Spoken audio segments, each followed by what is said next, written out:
Now, we would like to start the book launch seminar, State-Managed International Voluntary Service, the case of Japan Overseas Corporation Volunteers.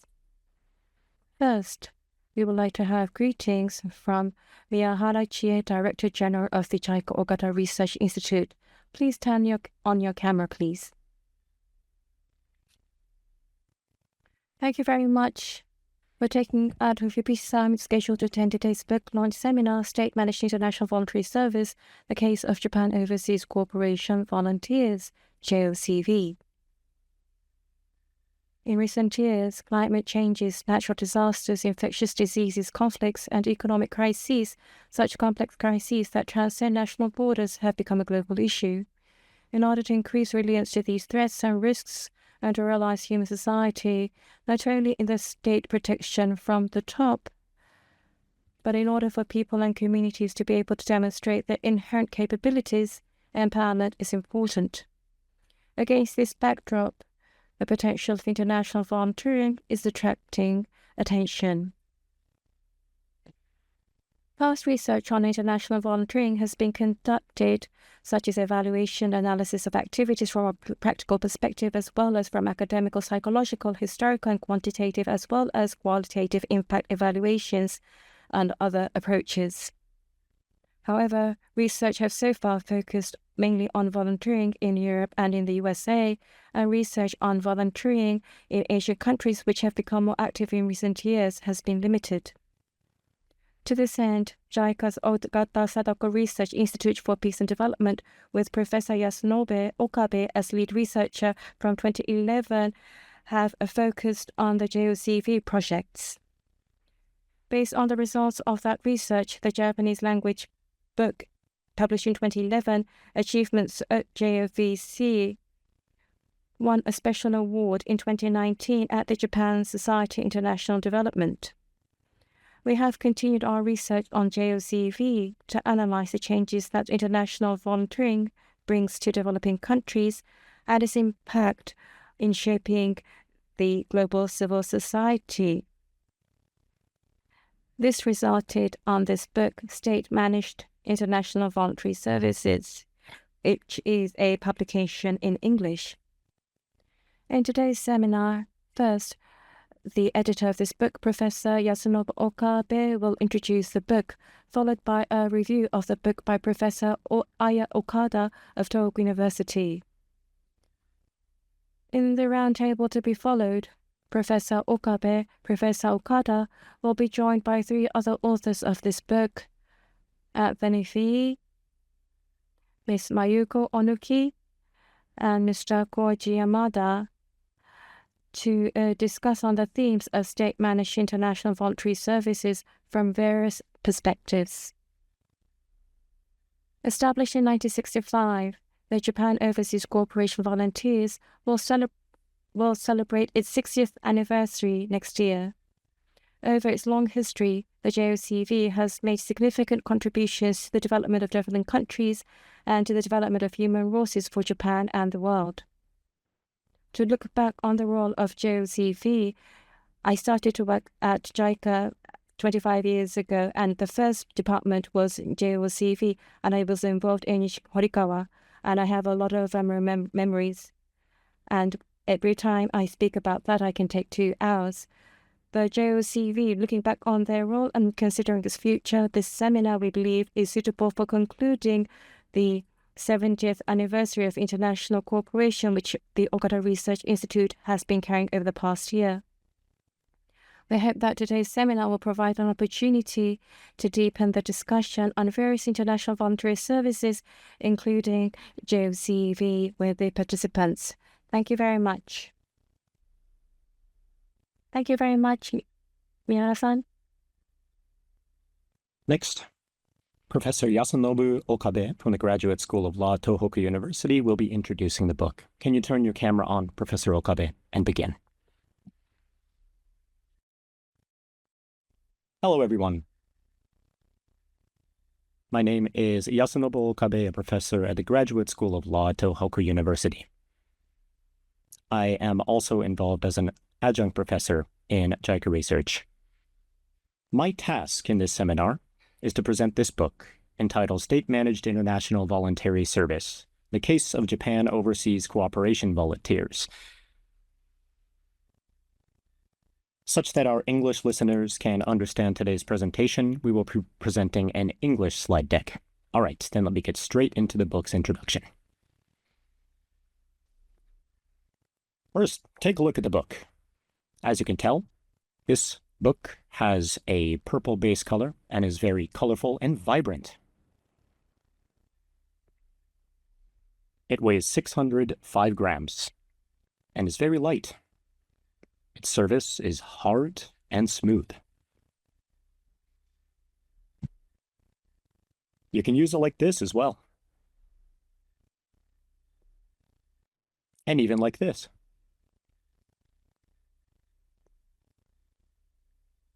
How about welcoming one into your home?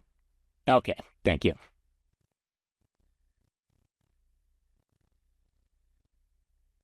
Okay, joking aside, this is probably the first book written in English about the JOCV program. The 16 authors and the editor, myself, have gone through a long process of writing and editing, and we're finally able to publish in October. The financial and logistical support and the various work behind this book provided to us by JICA Ogata Research Institute are something I'm very grateful for. I'm also happy to be able to share it with readers thanks to open access publishing on a free basis.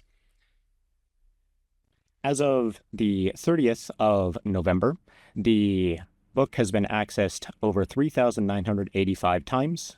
If you have not accessed it yet, please feel free to visit the Springer website now. This number may not be completely up to date.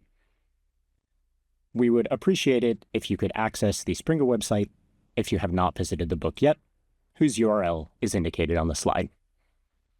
Okay.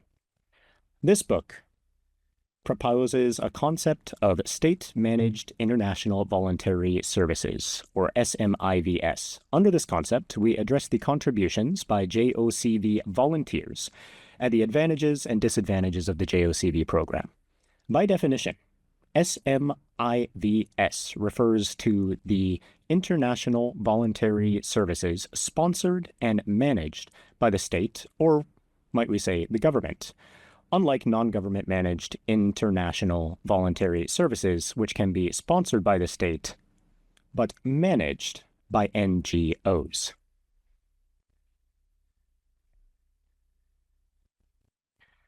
Of course, you can find other programs than SMIVS than JOCV, such as the United States Peace Corps and World Friends Korea. Among them, we selected the case of JOCV because it is considered a representative case of the state-managed program. While it is the first international voluntary service in Asia with its 60-year history, it is managed by JICA, the government agency for ODA, and supervised by the Ministry of Foreign Affairs. Okay. One of the arguments of our book is that JOCVs can impact on both downstream and upstream benefits owing to state management. Here, downstream benefits may not be a term you're used to, but refers to the development of host countries and communities. Upstream benefits refers to the volunteers' own personal and professional development, which is synonymous with benefit to their sending countries, along with their contributions back to Japanese society and international friendship and mutual understanding. At the same time, we argue that state management gives JOCVs advantages and disadvantages. First, the JOCV program has advantages over NGO-managed international voluntary services in providing diverse supports to volunteers, such as pre-departure training, safety and security management, and giving necessary suggestions and advice.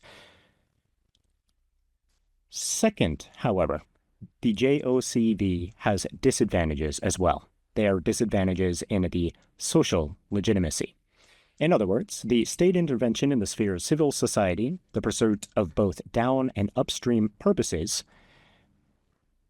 which appears at first glance to be the pursuit of two contradictory purposes, and also the volunteers' weak expertise, compared, of course, to experts involved in the same sphere. This book is structured mainly in these two issues: JOCV's contribution to down and upstream benefits and its advantages and disadvantages. Then with that, let's overview each chapter along the two aforementioned issues. Part 1 deals with the first issue, the contributions of SMIVS. Chapters 2 and 3 analyze the downstream impacts by JOCVs involved in aid projects that JICA worked on. Chapter 4, about JOCV's contributions to upstream benefits. In his Chapter 2, Akio Hosono demonstrates how volunteers helped local people to promote their capacity development for solving problems in their communities and workplaces, in other words, capacity development, from the following 4 case studies.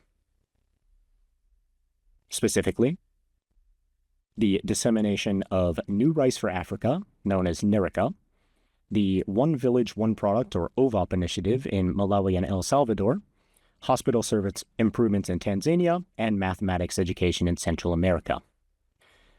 Following that, Naoko Ueda argues in her Chapter 3 that volunteers work to build and increase social capital among local people by appealing to the local people's hearts, minds, and sentiments. Ueda-san says that relying on the approach to sentiments, which is intangible, but certainly can motivate people to cooperate with others, she demonstrates that the formation of social capital contributed to the prevention of Chagas disease in Central America and the uptake of the polio vaccination in Bangladesh. Chapter 4 addresses upstream impacts.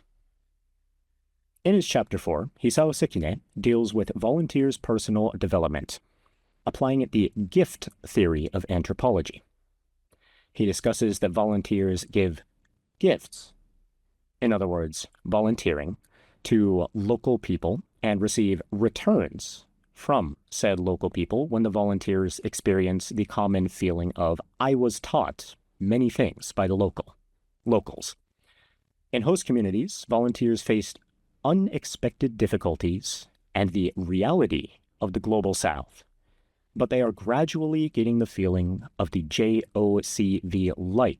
reciprocity. This means a kind of mental change, and that feeling is a necessary emotion for volunteers to become aware of the real integration with local people. In the next chapter, written by Mayoko Onuki, the focus is on return volunteers, who are often called former volunteers, or returned volunteers, which is the term in English, former volunteers primarily in Japanese. Through an online survey and statistical analysis, her study examines how much and in what domains returned JOCVs have contributed to the Japanese society after a decade post-returning home. She gets some interesting results. For example, return JOCVs who value creativity and exploration, as well as excitement and challenge in life, contribute more days of volunteering in education and international development. Also, older return volunteers with lower personal incomes are more passionate about volunteering. Next, in Part 2, the second issue of the advantages and disadvantages of SMIVS is addressed.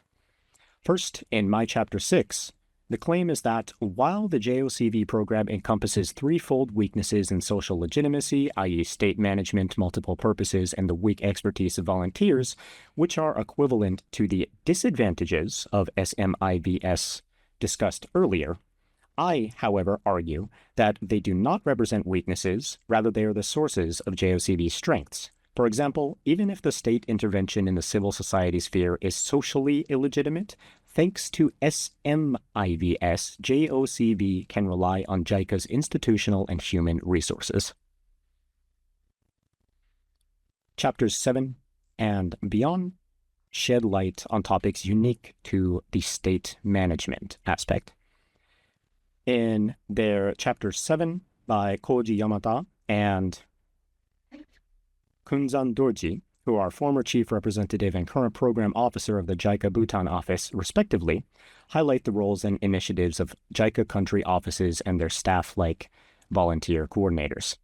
Through a case study of Bhutan, they argue that when volunteers in the country offices were properly brought together, the JOCV program could work effectively. Interestingly, they call this the whole of the office approach. Relatedly, state management also implies that sending country governments are responsible for their volunteers' safety and security in host countries. Chapter 8 by Kumiko Kawachi investigates this topic with a special interest in the recent evacuation of JOCV volunteers from host countries under the COVID-19 pandemic situation. She conducted interview-based research to explore the volunteers' experiences and feelings in the evacuation and redeployment to their host countries. Also, state management has another aspect, which is that the Japanese government and host country governments must agree on dispatching and posting volunteers. As a result, many volunteers are posted to public organizations in which they work with public officials as counterparts or partners. Eriko Sakamaki, in her Chapter 9, demonstrates the perspectives of the counterparts of JOCVs, which have been ignored in prior studies. In a case study of the school health education program in Ghana, she exploits interview-based data to approach the counterparts' views.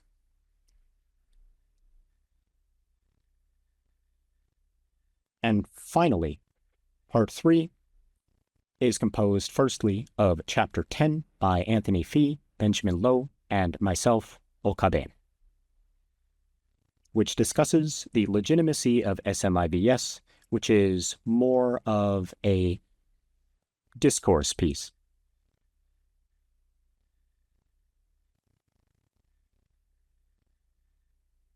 In order to discuss the legitimacy of not only SMIVS, but also the wider concept of state-sponsored International Voluntary Service, SSIVS, well, this sponsorship means funding, financial funding, and we call it SSIVS, which is a broader concept than SMIVS. And the challenge to the legitimacy of SMIVS that can arise from competing demands to achieve both down and upstream impacts.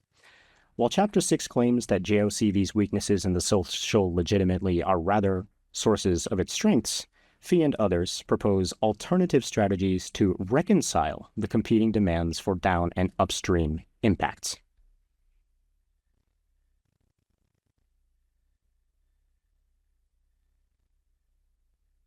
That is all for the overview of this publication. To conclude, I would like to refer to 8 appendix essays briefly on interesting topics that the chapters do not fully cover.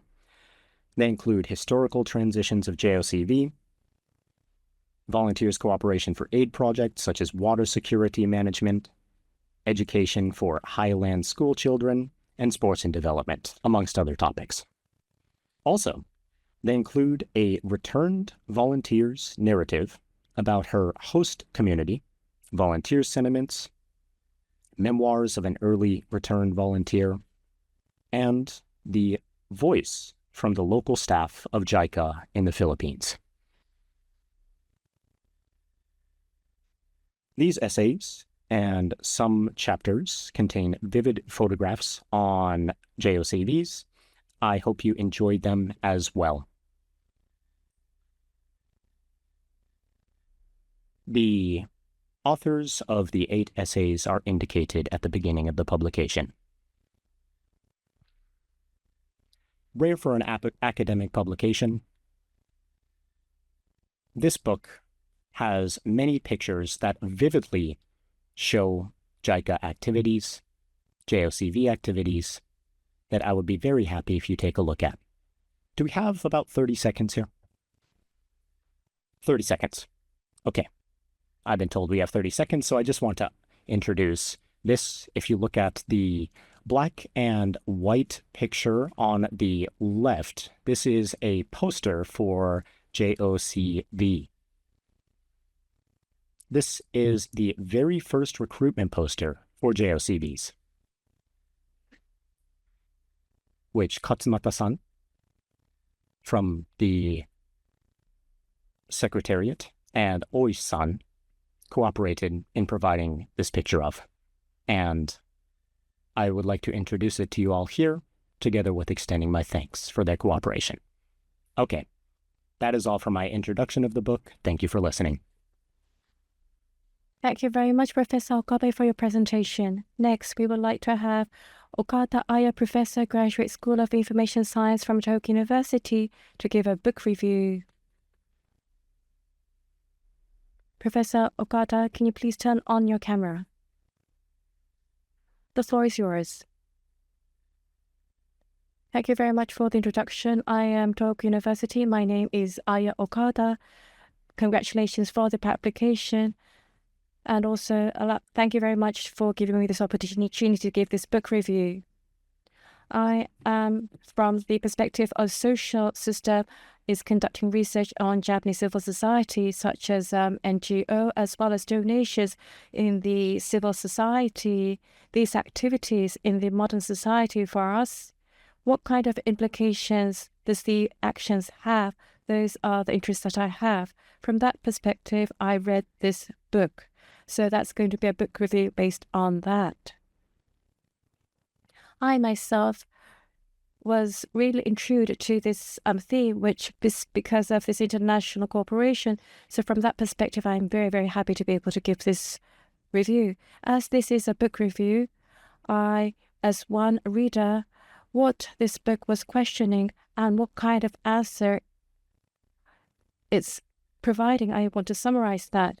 Then in terms of the question is the significance of the state-managed international voluntary service. I think this is what it's asking. When we touch upon volunteers, it's an act that is conducted in civil society. I think that is the consensus. The civil society, in other words, government and companies that are different in the area of our area in the civil society, but the state-managed international voluntary service that this book is as a theme is, I think, is in the intersection between the state and the civil society. I think that is the implication of this program. In particular, on Chapter 6, which talks about the state-managed international voluntary service, which is the JOCV, taking examples on what kind of characteristics they are, I think they theoretically analyze that. First is that the state manages. In other words, the Japanese government's priority to some extent is impacting the activities. Further, there are multiple purposes.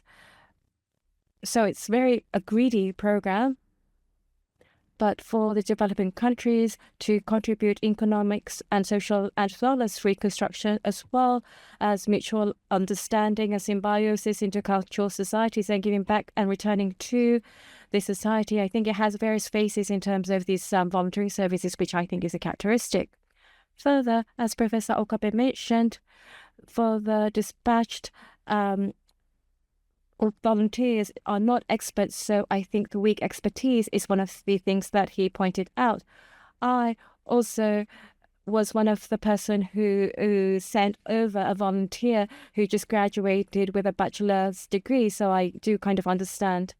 Regarding these questions, the argument is that these three characteristics are weakness, but is also a strength. I think this book seems to be intruding to that, as Professor Okabe talked about upstream as well as downstream. In the second and the third and the 9th chapter, mainly they talk about downstream, which is the state community organization developed in the host countries, and these are very visible which through capital development as well as fostering social capital, as well as the relationship between the counterparty and the volunteers.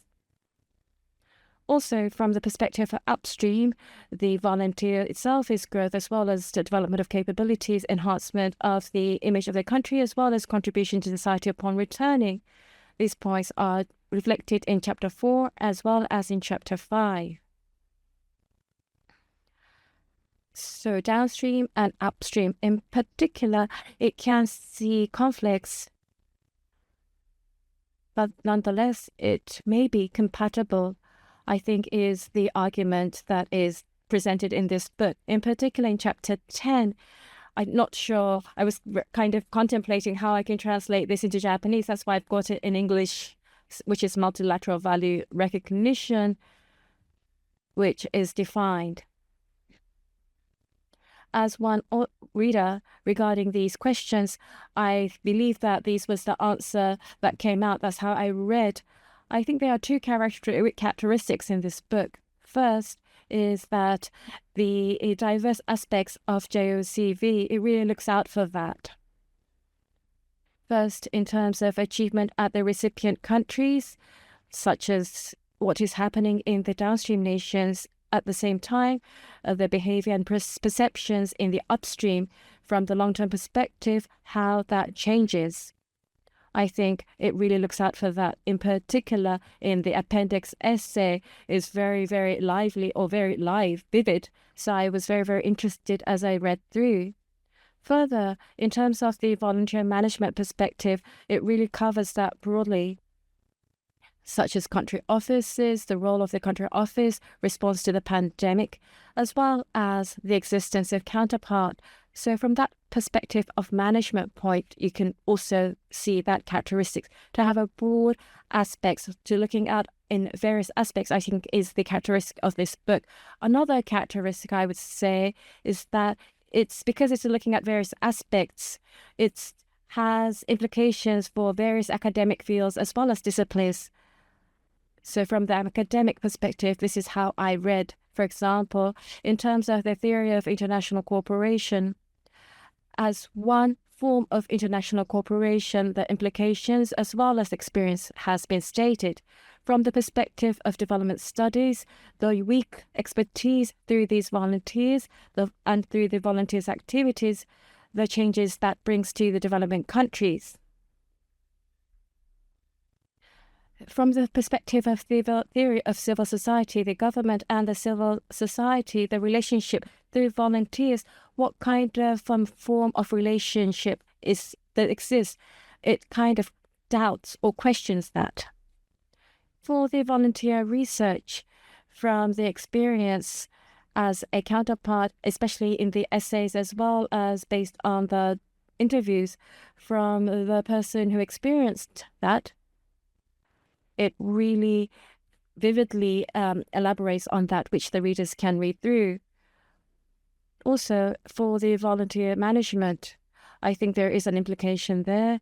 And also from the career education, I think there is a lot that you can learn about.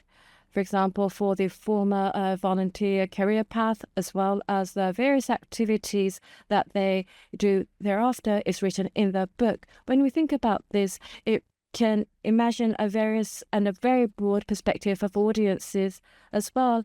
For JOCVs, it is the first book written in English.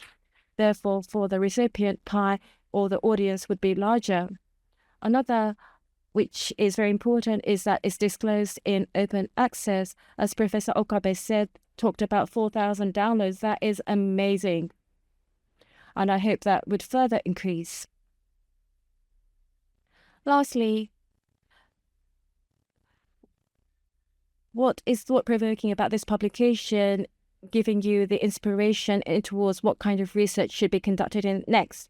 I've written 3 points. First,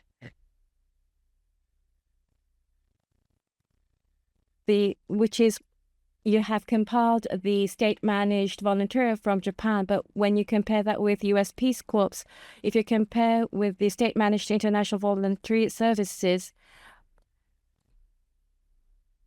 so I think you are able to compare. And from that, through comparative analysis, you can see whether in JOCV there is a distinctive characteristic of Japan or anything that is very Asian.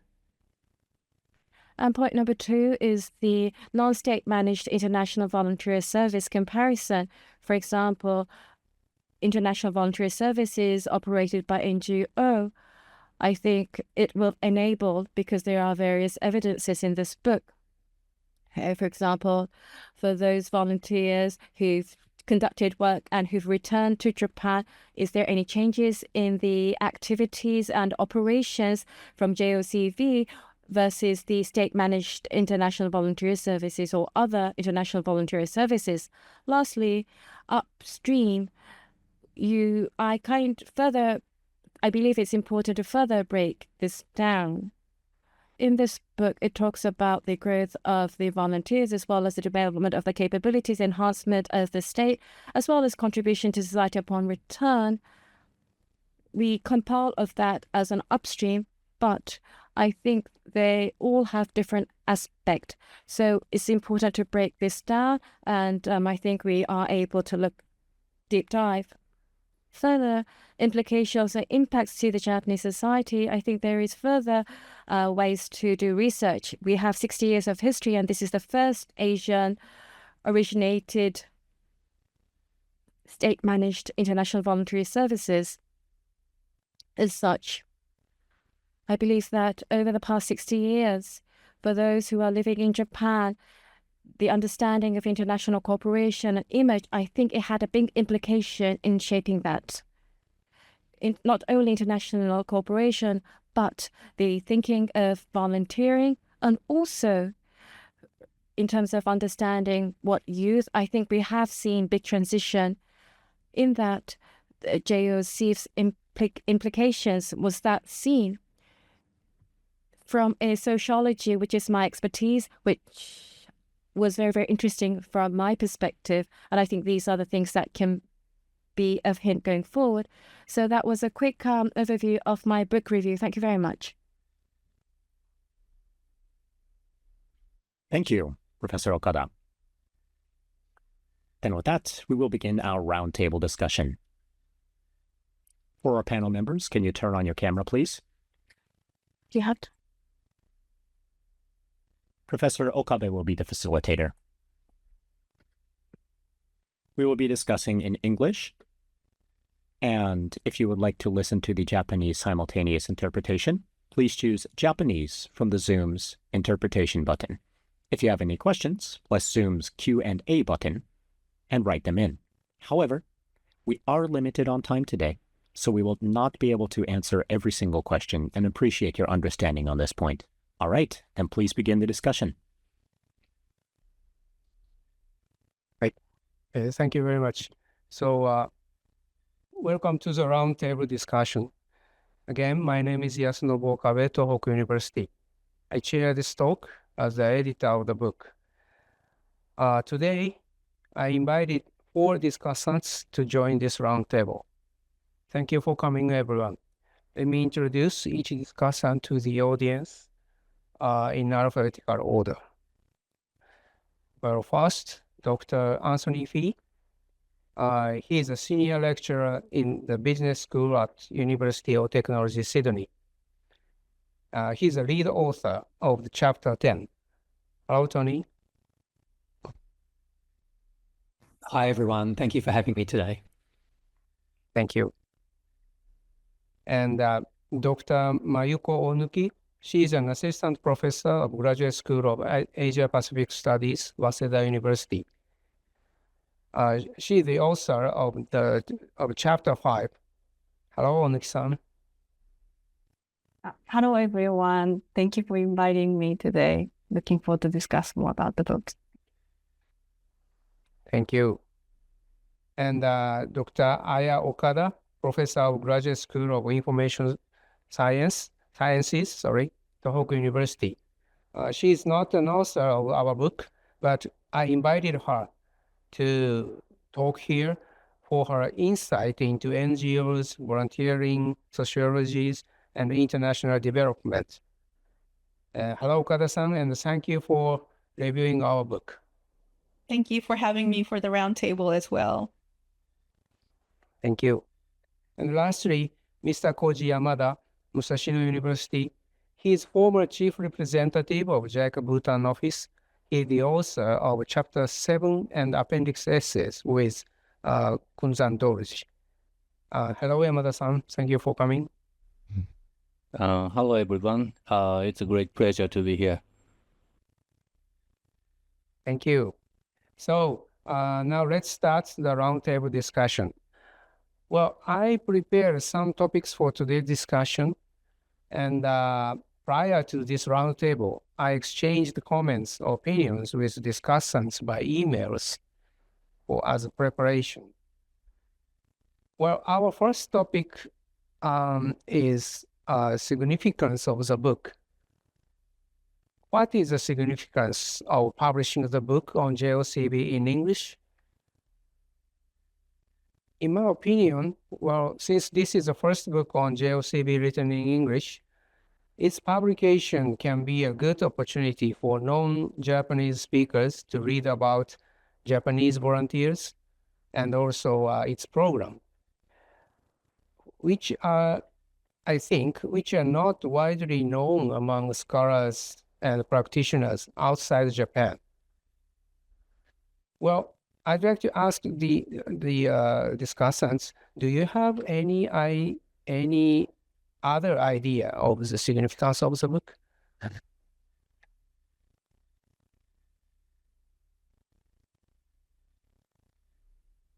Maybe I talk. Thank you. Okay. Hi.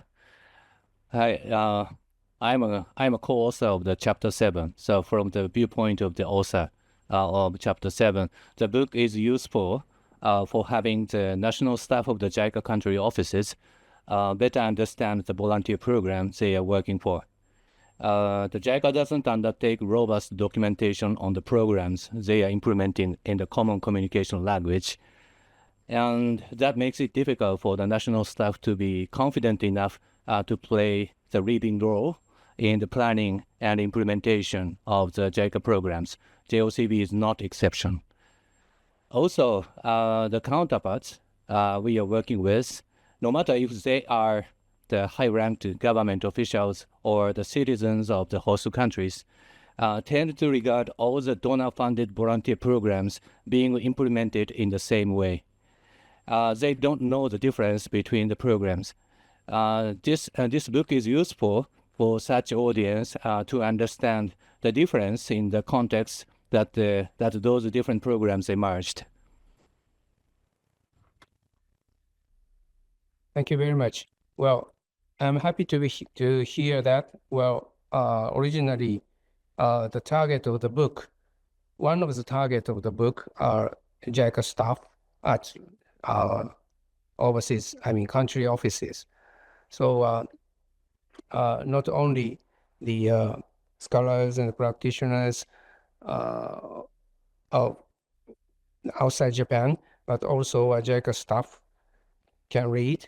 Well, I hope it will be helpful for improving their activities and their understanding of the JOCV program.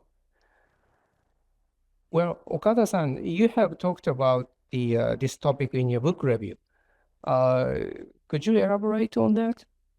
Yes, so if I may make 2 points. One is that this book touches on multiple aspects of state-managed international voluntary service. So as Yamada-san mentioned, it's the JICA staffs are of one side of the audience, but on the other side, outside JICA, I think there's a wide range of readership for this book, which I think is a big significance that this book brings about. So downstream, we have the audience from international cooperation, international development. Upstream, we have people who study civil society, volunteering, voluntary management, career education. So I think the wide range of readership is one significance. Another significance, if I may, is that the book delves into this concept or the program or the notion of the state-managed international voluntary service. And to me, from somebody who studies civil society in Japan or civil society in general, it raises an interesting question of what is volunteering? What is it? What does it involve, and what does it aim for? Or to whom or to what is volunteering for? So I think it addresses a theoretical question, actually, on international volunteering. Thank you very much. Well, thank you very much. Well, other discussants, Onuki-san or Tony, do you have any response to the Yamada-san and Okada-san's comments? No, I agree with all of those comments. I think particularly selfishly as a researcher, it's so wonderful as an outsider to have access to this rich data from inside JOCV. It's so valuable. And I think the other stakeholder group that sometimes gets overlooked, that is the partner organisations who work with organisations like JOCV and the Australian Volunteers and the Peace Corps and so on, for them to get some insight into what's of interest to us and the experiences of volunteers, I think is actually really important.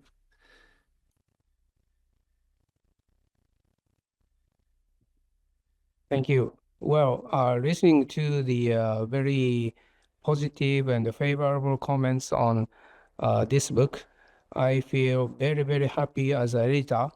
But the book may have disadvantages or shortcomings. Well, this may be a surprising question to Onuki-san, if you have any comments on this. Oh, that's very unexpected. I wonder.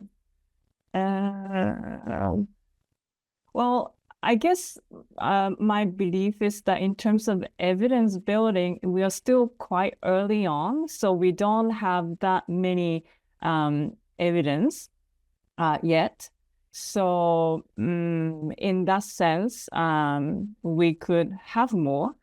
And also some of the things that had been already published in Japanese, just because as a researcher, we cannot self-plagiarize, right? Like plagiarize, we cannot just translate the work. So that cannot really be quite shared in the book. So maybe there are some of the things that are still not translated in English there that we wish if we could. But I think I really hope that this will open up future opportunities for more international research collaboration. I mean, practitioners and also researchers as well. And I'm really happy to have this book that I can share with people outside of Japan. Thank you very much. Thank you. Well, if I had another chance to edit or write a book on JOCV, I would like to invite more, how can I say, non-Japanese scholars like Tony and Ben. Well, non-Japanese scholars and also practitioners. Well, now JOCV has a worldwide program for the Global South. So in a sense, JOCV is not only, how can I say, property or activity of only Japanese people and Japanese governments. It has a worldwide perspective and activity, so this can be other non-Japanese people's or Global South's assets or organization or activities. It must be so. So in this sense, I would like to invite non-Japanese scholars and practitioners for if I had another chance, but maybe no chance. I hope so, because I really get tired being editors of the book. Well, anyway, I'm happy now.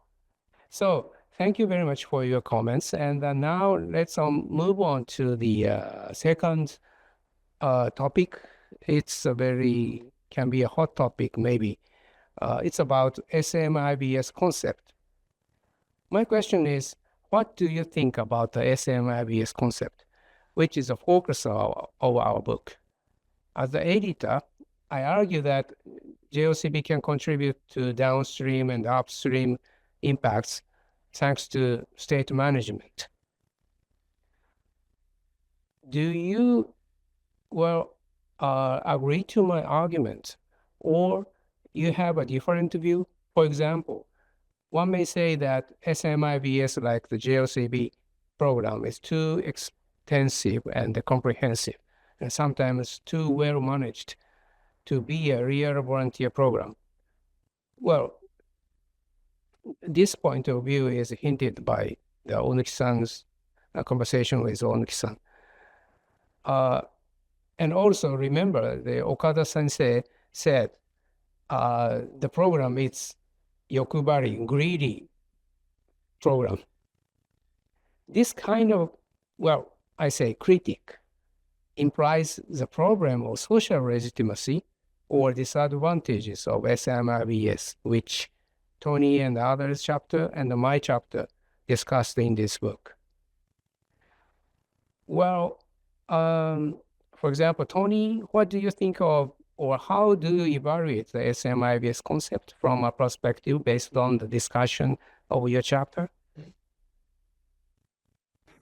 You said, are they going to be more effective than non-state managed ones? I think it's too early to say on that, but I do think you make a really good case in the book for why it would be. And what I took from the book was very much what sort of you stressed in your introduction and what Okada-san also spoke about in her review, and that is the tensions that exist, not just in international voluntary service, and indeed not just state-managed international voluntary services, but all development work really, and that is the tension between what you call the upstream and the downstream. And I think it's so valuable just to frame the issues around that. And you do a great job, I think, of putting forward the hypothesis that state-managed programs can balance those tensions better.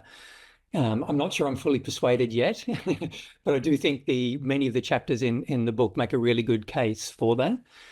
So I think in terms of asking the question, I think Okada-san spoke about being caused to reflect on what does it mean to be a volunteer, given that there are this duality of these sort of competing objectives and the need to try and address both of them.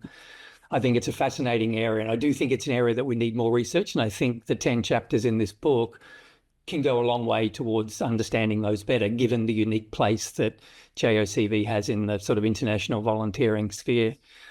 Just on those tensions, and that was the focus of the chapter that I co-authored with you, Okabe-san, chapter 10, just around sort of drawing attention to the downstream and the upstream forces, but also trying to explain why they're really problematic for many international volunteer programs.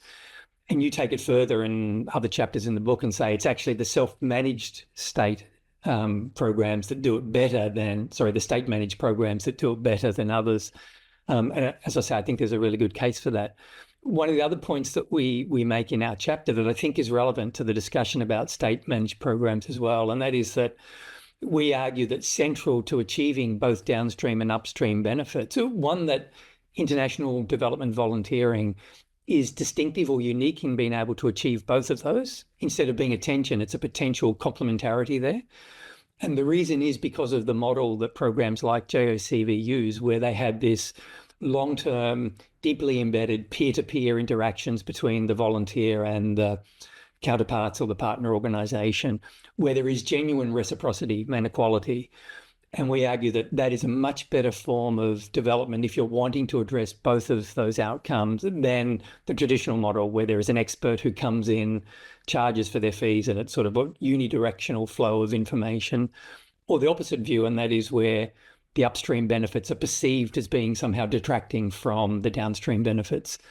I think JOCV, and I think that the information in the chapters in this book do a really nice case of trying to present the evidence to support this argument, and that is the model itself is really critical to that. In order to get those downstream benefits, you need to have those upstream benefits as well. There's that mutuality, and therefore drawing attention to partner organisations and counterparts' contribution to the volunteers' learning. and therefore the benefit to Japan as a donor country or Australia as the donor country become really critical. And this is why I'm so excited by the book. It draws on that nexus so strongly, and I think it's a really valuable sort of contribution to that literature. Thank you very much. Well, do you have any response to the Tony's comments?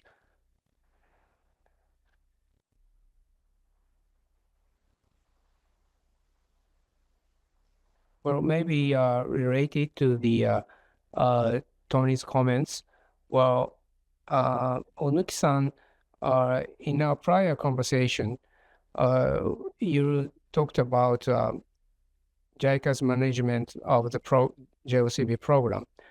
Is it over-managing or under-managing or just fitting or just right? Could you elaborate your question?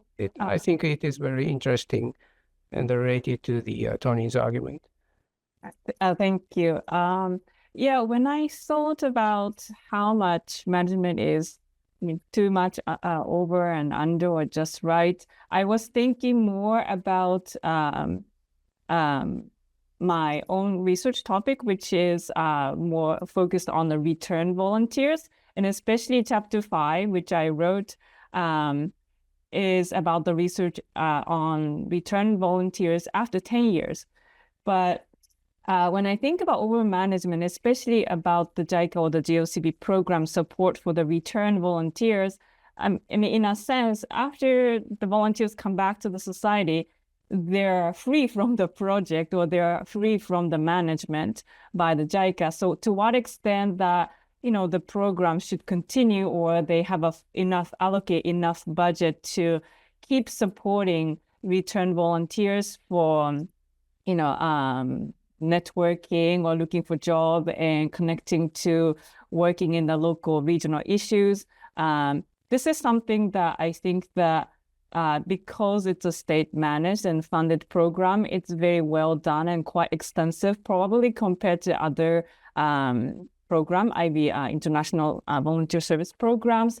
But it could also be, as mentioned earlier, and Okada Sensei also mentioned that, it's different from other probably NGO-led program, international volunteering program, and maybe the public may see that it's not quite just a pure volunteer, but quite supported by those kind of extensive support, even for their careers.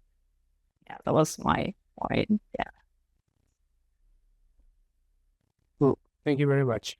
Well, I think your question is right.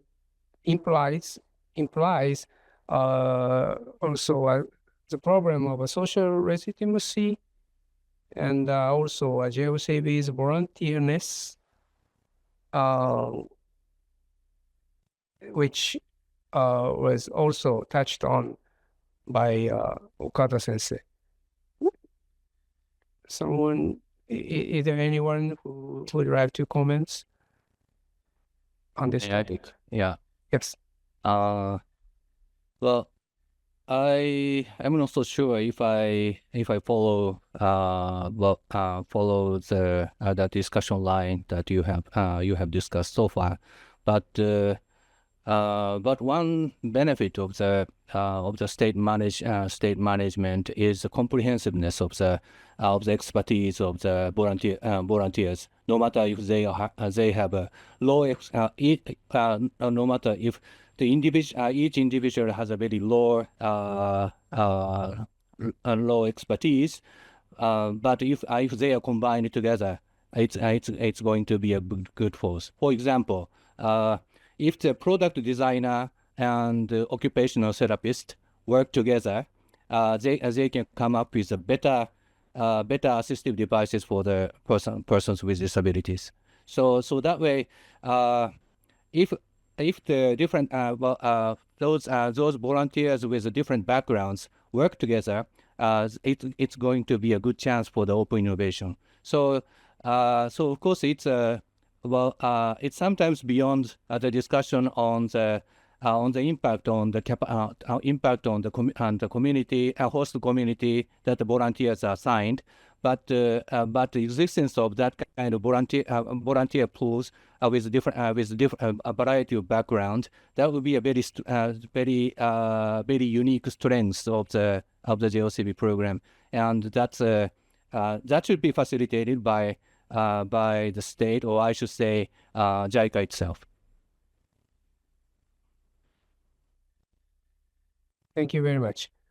Well, and I'd like to touch on the Okada-san's comment about SMIVS in her review. She raised a good issue, international comparison. Well, she asked, her question was, is here any Japanese, is here any Japaneseness in JOCVs in comparison with other SMIVS like US Peace Corps? Do you have any idea to answer your own question, Okada-san? Well, so as Yamada-san point to me was pretty convincing that, it's a comprehensiveness of the expertise that are brought in because of the weak expertise, which I think is fascinating. I think earlier we also talked about how reciprocity is more likely to emerge because of the state management. Well, if that's the case that we see from the JOCV, is that something that we observe in other state-managed international voluntary services, like US Peace Corps, those in Australia, those in South Korea? And I don't know, but I think it's a question to be explored to see if this concept of SMIVS holds or the ideas hold for other contexts. So I would love to know more. Thank you. Well, I think, the great difference between JOCV and the US Peace Corps is whether the International Voluntary Service Agency is a part of aid agency or not. US Peace Corps is an independent government body, independent from USAID and State Department. But by contrast, the JOCV program is managed by the JOCV Secretariat of JICA. So it's a program of aid agency of Japanese government, and also it's supervised by the Ministry of Foreign Affairs. So it's embedded in the government or governmental institutions related to the aid policies. So it's a great difference. In this sense, but maybe World Friends Korea is similar to JOCVs and also JICA volunteers programs. Well, due to the constraint of time, I'd like to move to third topic, which is if you have any additional comments to your chapters. Well, I have presented your chapters very briefly in my presentation, but you may feel that was not enough or I was missing some points. So please, if you have any additional comments or you want to highlight something, please mention them. Anyone?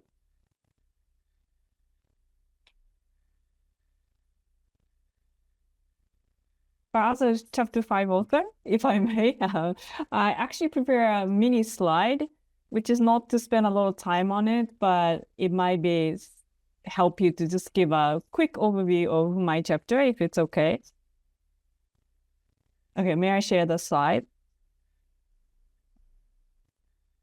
Do you see my slide?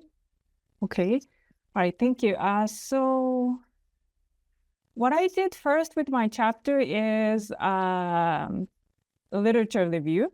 And based on the literature review, I first basically just summarized outcome for the volunteers as a result of international volunteering. And that's mostly documented in the literature across the world, including the case of JOCV, and which is on the right box. And on the left, you see is the specific outcomes that I found for JOCVs, and mostly found in evaluation report commissioned by the Secretary of JOCV, and also some studies, research written in Japanese. And I find these quite interesting and see something, some unique thing for JOCV, and also some connection with my research findings. And these sort of transformations or the impact or the outcomes for the volunteers are basically, considered as important drivers of giving back to society. So then I summarize sort of also the outcome or actions specifically regarding giving back to society by the return JOCVs. So on the right box is again what I find more globally across the world. And on the left is something that I found it somewhat unique to JOCVs. And I don't really spend time reading, but I hope that you can have a sense of what they are. And these contributions are, of course, voluntary because this is after the volunteer come back. But some of such actions are, facilitated by the Secretary of JOCV to support the program. And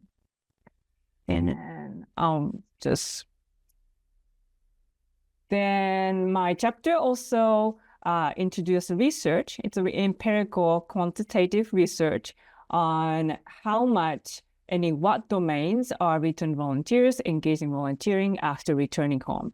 So this is really, I think it's unique and valuable that it traced after 10 years of returning back. And also I focused on, I'm a social psychologist, on the values, the personal drivers of the long-term volunteering by those return JOCVs.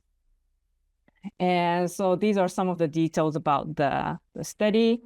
Not that large-scale study, but I hope that I can sort of scale up.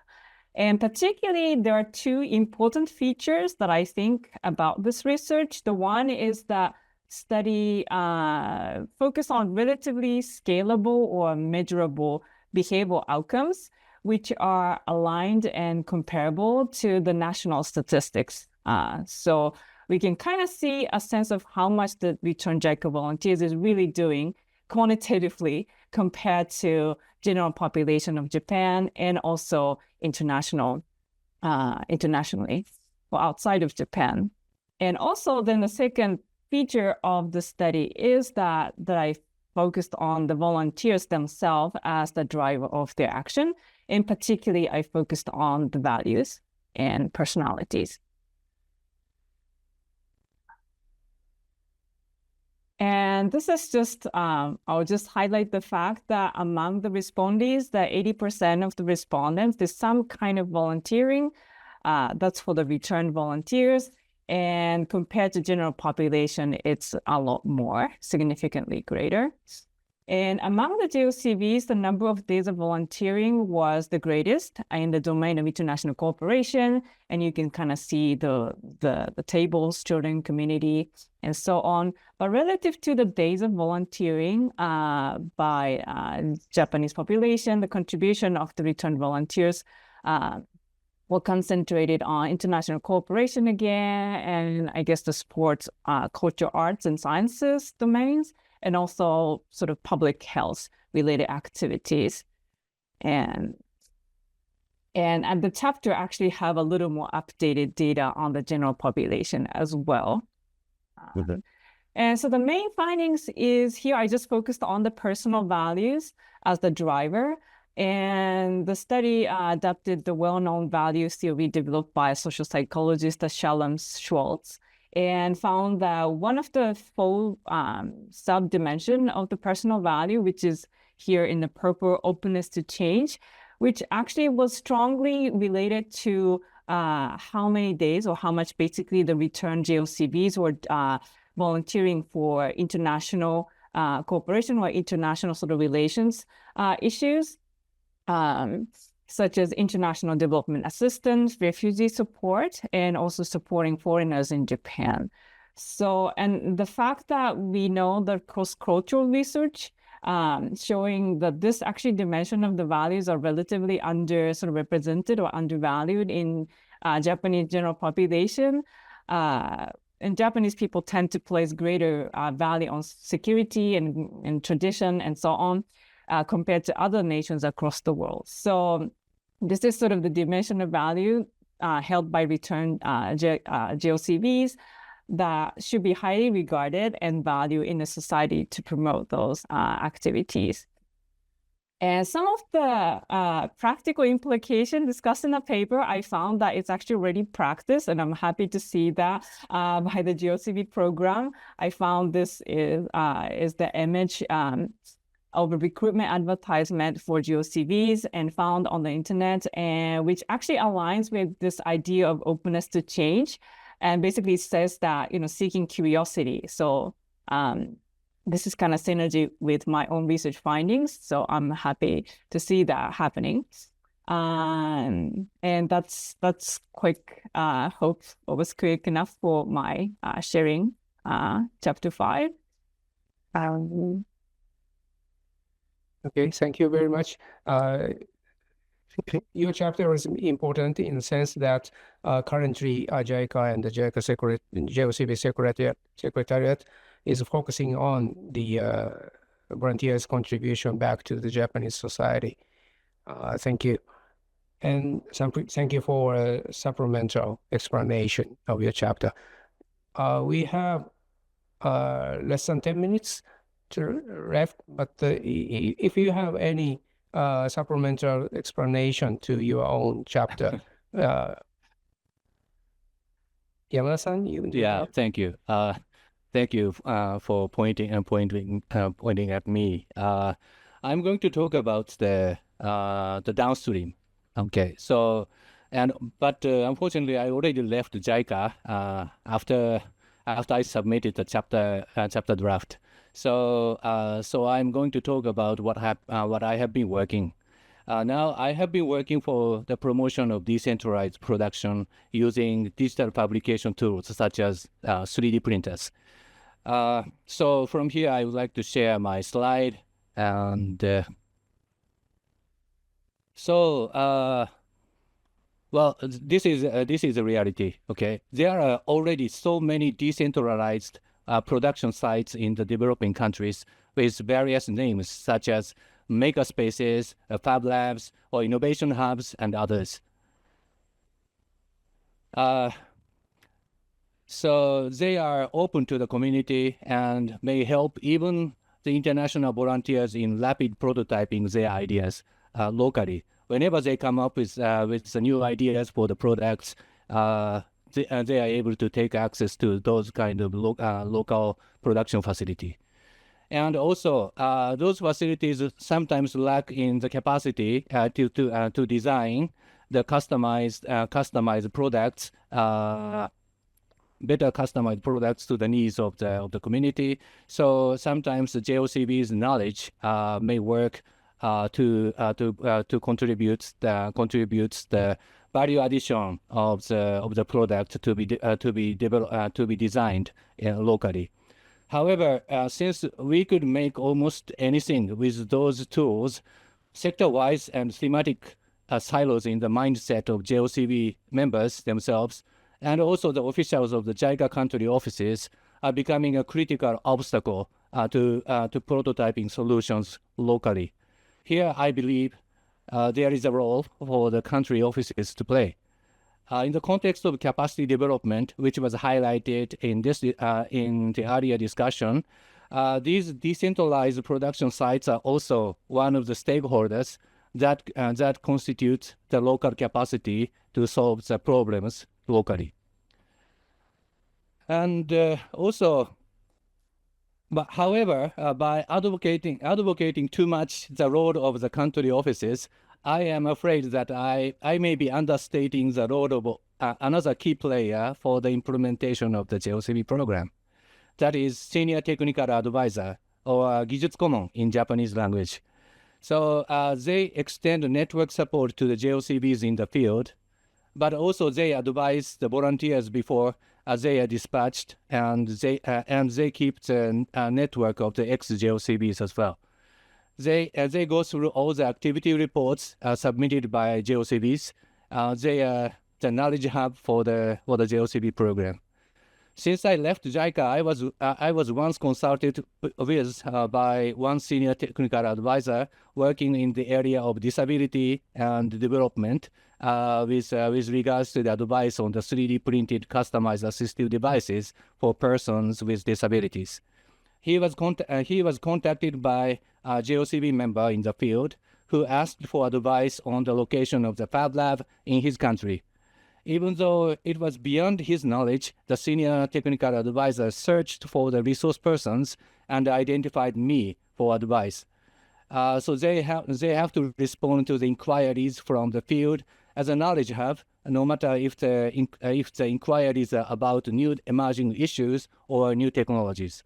So I wanted to highlight this, and if there is a second chance to write some chapters for the similar book, I also would like to highlight the role of the senior technical advisor. So I will stop here. Okay. Thank you. Well, thank you very much. Well, as I said before, this topic, SMIVS, is a hot topic, and now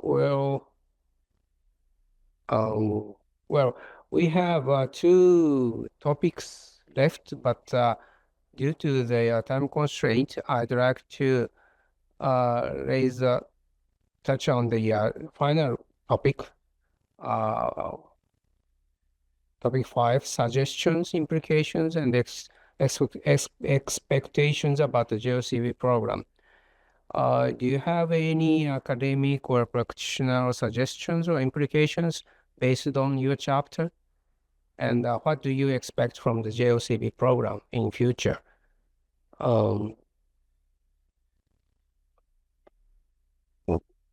Anyone can start.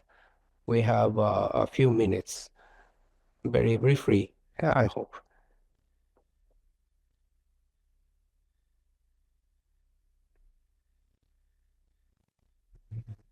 Then I will start. Sure, of course. Okay. Well, it's not.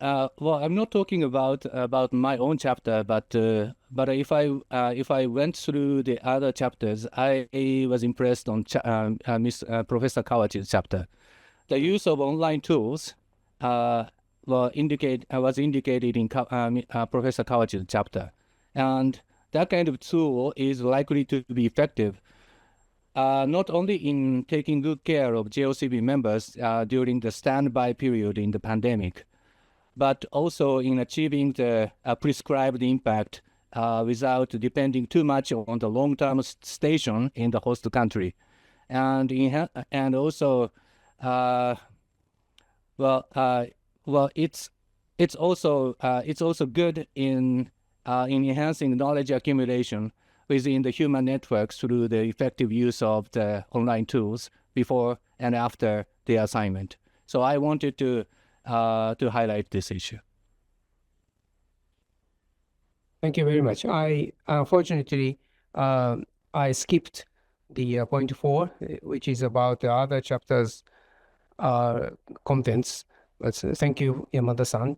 You picked up the Kawachi-san's arguments on a discussion on the JOCV's evacuation under the pandemic situation. Well, so we have 14 minutes or 15 minutes to be left before the finishing this book seminar. So I'd like to stop our roundtable discussion here, and I'd like to open this table to the audience for Q&A session. So we have already received questions through a chat system. Well, she or he, well, it is written in Japanese and also English. So this is about the significance of sending volunteers as, how can I say, for contributing to the downstream impacts or benefits in the global south. Not experts, but volunteers. So significance of sending volunteers. Do you have any opinions about or answer or reply to this question?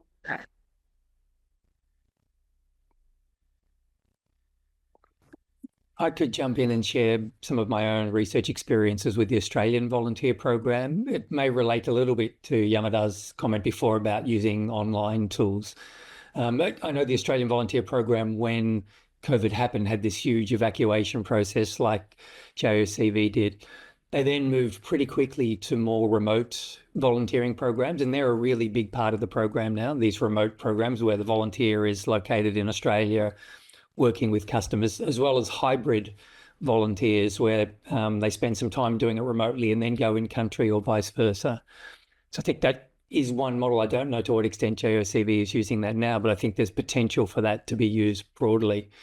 And to the comment in the chat box there, the Australian Volunteer Program is quite different. It's not a state-managed program, it's a state-funded program, although it's a very strong sort of accountability to the funders, that is the Australian government.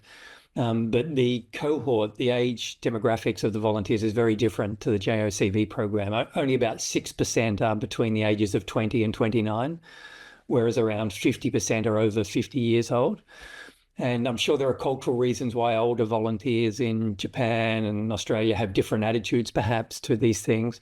But I do think the Australian program does a good job of targeting and recruiting those, and also providing support for those people post-assignment, which goes to what Anuka-san was talking about with her research. So it may be worthwhile looking at the Australian Volunteer Program for some of the ideas, potentially, to see whether there's sort of cross-fertilisation of those ideas back to the JOCV. Thank you very much. Well, I'm sorry, but I didn't know that the question by the audience is not shared by other audiences. So let me read in Japanese and English very, very briefly. The question was in Japanese, ボランティアという形ではなく、専門家を採用して途上国に派遣するというオプションもあったと思われるんだけれども、ボランティアをあえて派遣するという意義はどういうものかというものですね。In English, well, this person thinks that there could have been an option to hire or employ mature professionals or experts to dispatch to developing countries. But instead, the government of Japan opted to send volunteers. What's the significance of dispatching volunteers? So this is a question. Well, may I have a word? Yes, please. Okay. If you go through the social media, like blogs, there are lots of blog posts posted by the JOCV members, and most of them say that JOCV is a great opportunity for the beginners to jump in to the world of international cooperation. And if we look around, the experts, more advanced experts, many of them have the past experience to work as a JOCV members. So now the JOCV program has been providing a kind of entry point for the Japanese youth to join in the world of international cooperation. So that's a great difference between the experts and volunteers. Right.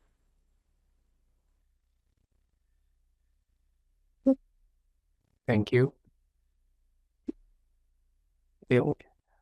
Is there anyone who has some words? If I may, as one of the readers, learning from the book, I feel that if it were the experts that were dispatched, the multi-purposes of the program would not have been achieved. And plus, I think if we were experts, the activities observed upon return to Japan would be greatly different. And I was fascinated by Onuki sensei's presentation earlier. I saw that the returned volunteers were very active in schools. They were willing to talk about their experience in schools and other places, and really spreading the word. And I feel like I would suspect that that would not happen if it were the experts who were dispatched. We'll have to see, but that's my hunch right now. So in that sense, I think there's a great advantage of dispatching the volunteers.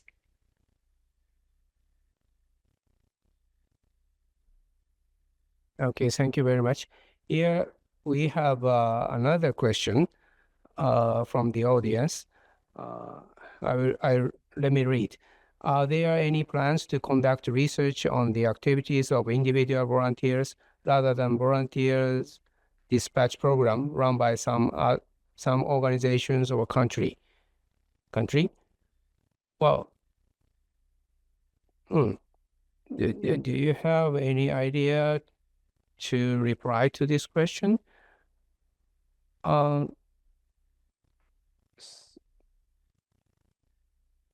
Well, maybe, sorry, but for example, Tony, you may have enough knowledge about the literature on volunteering as well as Okada sensei. Do you have any words? Yeah, not specifically JOCV, although I do know that the chapters in the book that do focus on the experiences of individual volunteers are fantastic. And I would love there to be more social psychological research into the volunteer experiences through JOCV and others. I think that's a fascinating area. I've done quite a bit of research on volunteers. They're not Japanese volunteers, they're Australian volunteers. Probably the big one that's ongoing at the moment is a longitudinal study that tracked them before their assignment, during the assignment, and now it's been 5 years since their assignment was finished. If you like, I can share my website where you can download some reports that talk about their experiences. It's funded by the Australian Volunteer Program, and therefore some of the focus is on interests that they have, like how well was the program managed and how did volunteers respond to that. But a lot of it is very much about their own experiences in country and their learning in country, and indeed what they're doing subsequent to their assignments. So some of the research about the civic contribution they make after their assignment is consistent with what we found in our study. Not necessarily an increase in the volume, mainly because I think COVID interfered with that, but in terms of changing the focus of what they would devote their energies to, there seems to have been a really strong influence from their time in country. And one of the great things about that study is it's only a small group of 50 volunteers, but you can sort of see the breadcrumb trails between these individual experiences that they told us about during their assignment. This misunderstanding or this contact that they made with this person that works for this international NGO, and then 2 or 3 years later, how that is manifested into a learning or a strength that they have in their workplace, or in many cases, a career opportunity that they sort of sprung off from there. So I'd be more than happy if you want me to post it into the chat box. I could share a link, or somebody could just drop me an email, and I'm happy to share some of the academic publications as well as the publicly available reports from that study. Okay, thank you very much. Now we have only 5 minutes left, but let me answer very quickly to the previous question. If I can take this question as a historical issue, well, the political process in 1965 when the JOCV was established mattered.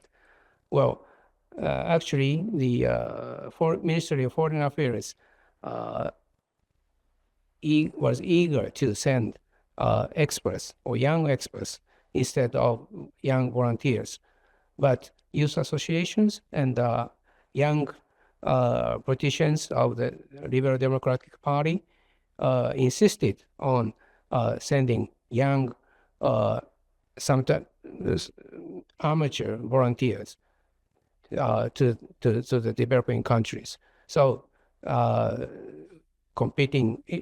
was a competition between those actors, and finally they reached a compromise in sending the young volunteers as JOCVs. So I'd like to point it out that the importance of history. Thank you very much. So here I have to stop this round table. Thank you very much for everyone, and thank you also for the questions from the audiences. Thank you. Thank you very much, everyone. And with that, we are out of time for the Q&A, which we will now end and request our participants to turn off their cameras. To close us off, we have the Director General of JICA JOCV, Tachibana Hidehara, who will close us off for today. Go ahead. Hello, everyone. Thank you very much for participating in this valuable seminar today, and also for hosting it in the first place. Especially for Professor Okabe, the research lead, and everybody else involved in this research, I would like to begin by expressing my gratitude for all of your hard work. Also, as you discussed today, this book addresses the JICA JOCV program for English in the first time as a publication, and I hope that it presents a good opportunity for our participants today and many others to understand the program and its contributions. Also, our discussions today were extremely interesting. To give you a few insights that I gained from today about this research, I would like to begin with the research theme about the improvement in host countries together with mutual understanding, and also improvement individually of volunteers and how they grow, and how this program can contribute to each of these. This forms the foundation of this program itself, and also goes back to the point of how we run the JOCV program. And I think there are some extremely important implications that this research revealed, especially that volunteers enter deeply into their host communities and countries and learn mutually, which is one hallmark pointed out in the book of the JOCV program, and also the capacity development of locals, along with the building of local social capital, plays out to great effect that is sustainable. And the fact that this was made clear through this body of research is something I am extremely pleased about. Deep integration into the community and mutual learning is something that has been valued as a set of values since JOCV began, and is a critical set of values that we will hold dear to our hearts as a fundamental part of the program into the future as well. And as we discussed today, the fact that there is multilateral value in this project, I personally think is one of its points of attraction. Professor Okabe also commented on this point, but the JICA JOCV program is run, or rather, principally managed by the state. And owing to this, various stakeholders are enabled to cooperate with one another. And I believe this point to be completely correct, and that there are many, many people supporting this project. And I would like to extend to all of them my deepest thanks here and now.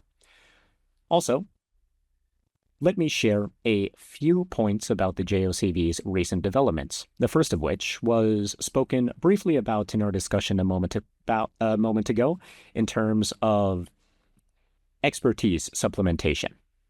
Currently, JICA has its per issue project strategy, the JICA Global Agenda. And about 30% of JICA volunteers now align with this agenda overall. As was pointed out a moment ago, this is one supplemental measure for expertise, and I think unique to SMIVS. Also, just as Professor Yamada mentioned, this offers an entry point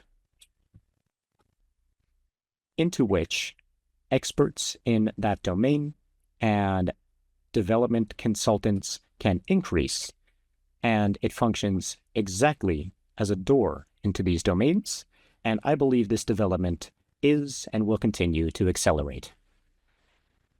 Next, on the utilization of online tools, which was also discussed, we as well, and the Peace Corps and the UN volunteers are beginning similar things, which we are aware of. And we as well are currently considering within the Secretariat about potential areas we could utilize this. If we're able to, we could have an early trial of these next year, for example, and try out the use of said online tools. The JICA JOCV, as discussed, is coming up upon its 60th anniversary next year as a project, and commemorative events will be run next year to celebrate it. And the value of this project and other points that became clear through this research will be broadcast.